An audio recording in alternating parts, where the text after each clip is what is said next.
Ieri era confuso tra la gente per dare a Chiara Lamendola l'estremo salute a nome della città. Stamani il sindaco Marco Zambuto ha incontrato la stampa e dopo la premessa che anche lui stesso si assumerà le responsabilità dell'incidente se la magistratura dovesse accettarlo, ha denunciato che da 18 mesi attende che la burocrazia completi il suo corso per asfaltare anche la strada di via Cavalieri Magazzeni, che è costata la vita alla 24enne. Io non voglio qui escludere o levarmi da responsabilità o volere fare da scaricabarile.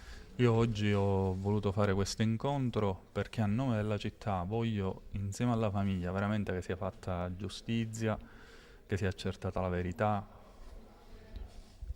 che non succedano più altri casi di questo tipo. E ho scritto quindi alle massime autorità dello Stato, perché non è possibile che una volta che si recuperino dei finanziamenti, prima che questi diventino realtà per i cittadini, debbano passare 4 anni. Perché non è possibile che muoiano e muoia una ragazza di 24 anni. Per noi questo è un dolore atroce e lo è per tutta la città e non può passare in silenzio e soprattutto non potrà essere dimenticata. La rotatoria di via Cavalieri Magazzeni nei prossimi giorni sarà denominata Rotatoria Chiara Lamendola.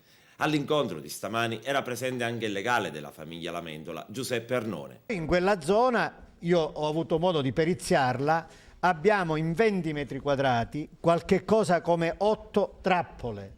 È incredibile, ma è vero. Abbiamo 2 avvallamenti, 3 buche pericolose, una buca pericolosissima, quella specie di buchi circondati da ferro e un tombino rialzato, non ci facciamo mancare niente, con un rialzamento di 4 centimetri, così per far volare meglio chi esce da via degli Spagnoli.